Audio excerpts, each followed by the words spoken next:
Home base for our show is in New York City, which you may know. But tonight I am here in Washington, D.C., because we are on government shutdown watch. And it looks like it is about 3 hours away. I will, as I just said to Chris, also be back live tonight at midnight Eastern.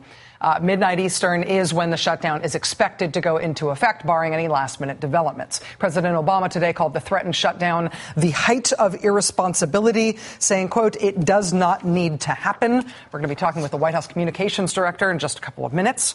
We're right now awaiting movement in the Senate. Just this past hour, House Republicans voted again to make funding of the government contingent on delaying the implementation of health reform. Sometime just in the next few minutes, the Senate's expected to reject what House Republicans just passed. They've done it before. They're expected to do it again. Then the thing will go back to the House. Rinse, repeat, ad nauseum. If nothing changes, we shut down at midnight. At this hour, House Republicans are expected to be meeting behind closed doors to plan their next moves. Throughout the night, of course, we will bring you live breaking news as it comes in. When President Obama was first elected in 2008, he, of course, came to Washington with something every president wants: a House and a Senate controlled by his own party.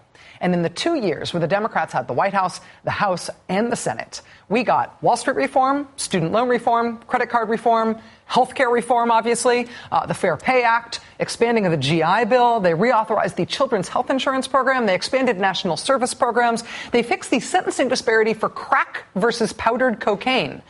We got the 9/11 First Responders Bill. We got the Hate Crimes Act. They ratified the START Treaty between us and Russia on nuclear weapons. They repealed Don't Ask, Don't Tell. They did cash for clunkers. They did the stimulus, which included the largest middle-class tax cuts ever. That was all done by the Congress that was elected at the same time as President Obama in 2008. They were elected in November 2008. They were sworn in January 2009. And over the next 2 years, they got all of those things done. Then the Republicans did really well in the midterms, and the Republicans took control of the House for the first time in years, and John Boehner became Speaker. And since then, there has not been a single significant piece of legislation enacted into law. There have been a couple of trade bills. There was a bill that seemed to be inspired by a 60 Minutes segment about whether or not members of Congress get insider trading tips in the course of their doing business in Congress. But, yeah, nothing. No significant legislation since John Boehner got the speakership. The Republicans won the elections in November 2010. They were sworn in January 2011. Since then, zero, zip, nothing in terms of legislative accomplishment. And that, of course, is because they have been otherwise occupied.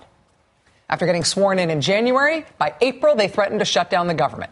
That was April. By July, Republicans had forced the first ever debt ceiling crisis in American history. We got our national credit rating downgraded for that one before they eventually blinked and decided they didn't want to keep going. By September of that same year, Republicans were again threatening another government shutdown.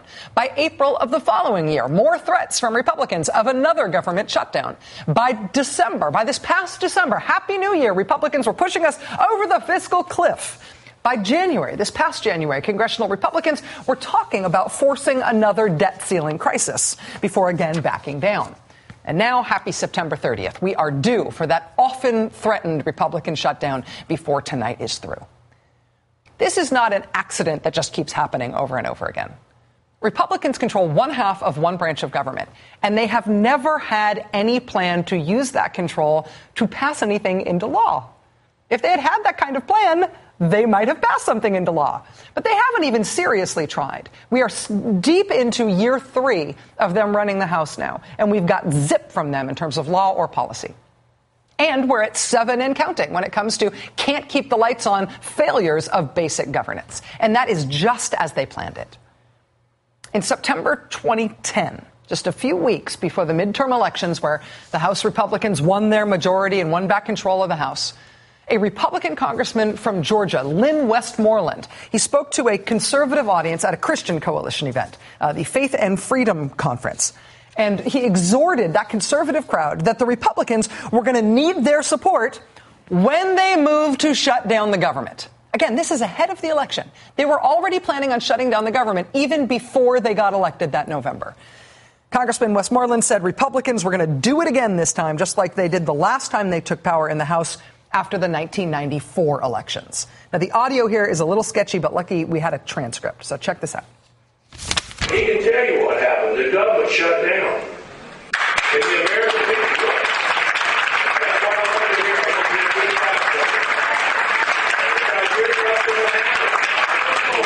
if we hold the line, if we can get those courageous men and women to be part of our majority, and we say, look, we're in partnership with the American people, we're listening to the American people, this is what we're going to do, and if government shuts down, we want you with us. We want you with us. We got to have it. We say, look, I didn't get my check. There you can't go to the VA. You know, the national parks are closed. We need to make sure that you're going to be with us. We need to make sure that you are going to be with us when we shut down the government, which we will do if we win the majority this year. That was before the 2010 election. When we get the majority, we're going to shut down the government. That was the plan from the beginning. That was what they were promising to their own base and getting cheers for from their own base. If they got the majority, that's what they do. And then they got the majority, and then they followed through. We will do what we have to do to shut down the government if we have to. So you think even if that were to happen, theoretically, it wouldn't be as bad as people make it out? No, I don't think it would be at all. I really don't. Do you think shutdown should be off the table? Everything ought to be on the table. I got to tell you, most people in my district say shut it down. This country very well may need some sort of shock therapy. Would it be a good thing fiscally and philosophically if the government did shut down for a few weeks and the American people could see life would go on without the federal government for a little while? I don't think it would hurt one bit. Even if it means showing how serious we are. Okay, government's going to have to shut down. If liberals in the Senate would rather play political games and shut down the government instead of making a small down payment on fiscal discipline and reform, I say, shut it down.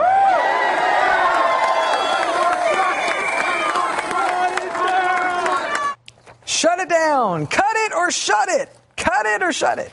That's how they campaigned for office in 2010. That's what they promised they would do if they were elected in 2010. And that is what they started to do as soon as they were elected in 2010. This was their whole idea for governance. This is their whole idea for why it's worth it to even try to have control of some lever of American governmental power.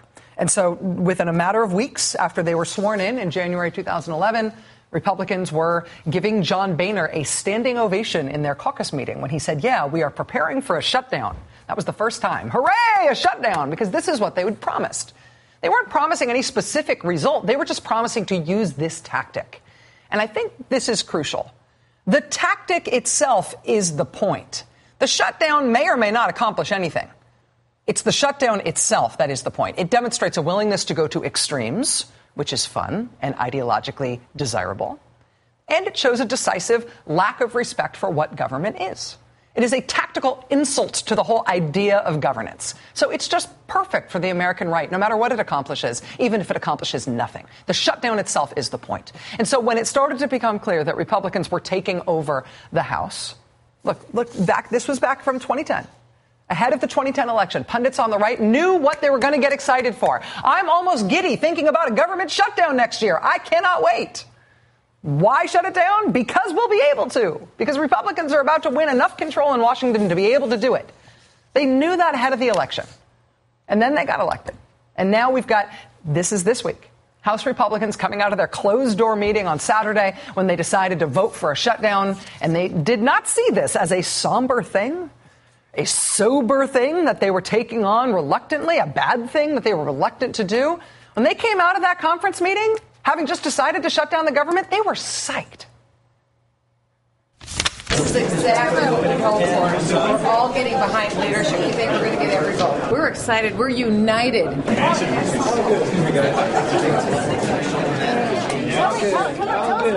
It's all good. Good plan. How'd it go in there? Very good. Very well.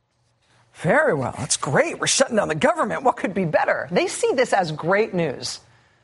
Reporters have been staking out the committee rooms and the meeting rooms where Republican members of Congress has been confabbing and deciding what to do these past few days, and their description of the mood among Republicans is jarring.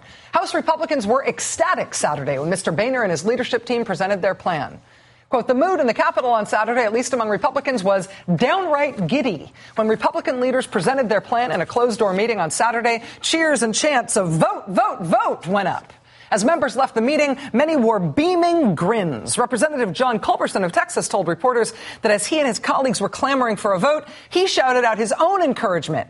I said, like 9/11, let's roll. Let's roll. Let's bring the U.S. government to its knees, just like on 9/11, except the other way. There is a kind of palpable glee on the Republican side about this accomplishment that they are bringing about tonight. They are psyched. There is no mirror image between the two major parties. There is only one major party of the two that strives for control in government specifically because that is the place from which you can hurt government the worst.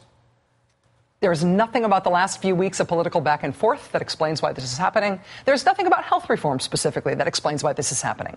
In 2011, they didn't bother making it about health reform. They made it about the budget back then. Or maybe it'll be Planned Parenthood funding, or maybe it'll be contraceptive. Let's just pick something. What we want is a shutdown. What is happening tonight because this is what Republicans want to do. This is what they promised to do.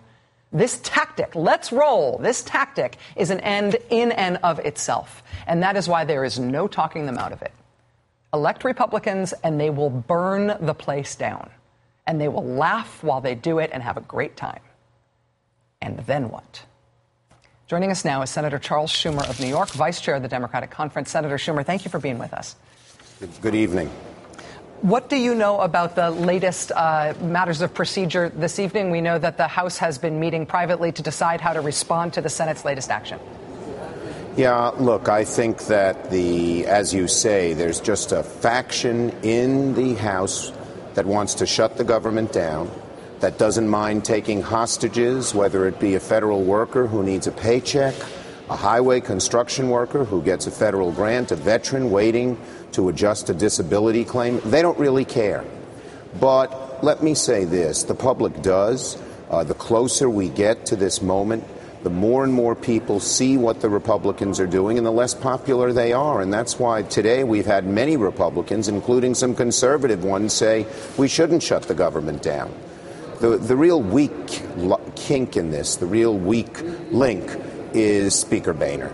Even Mitch McConnell, with a Tea Party opponent, figured out a way that he would let things move forward and not shut the government down. He voted with 24 of his colleagues not to block us.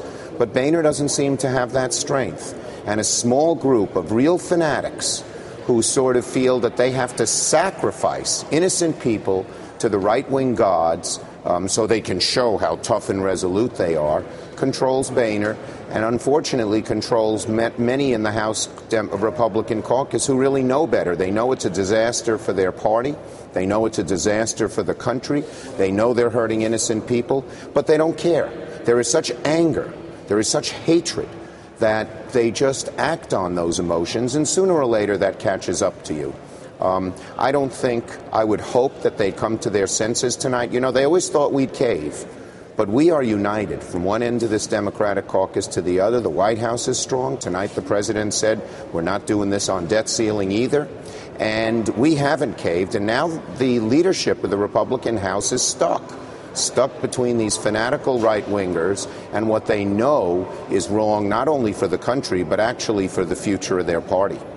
Senator, you've seen a lot of different confrontations in Washington come and go. You've seen a lot of iterations of the Republican Party as they have changed over the years, particularly in these last few years.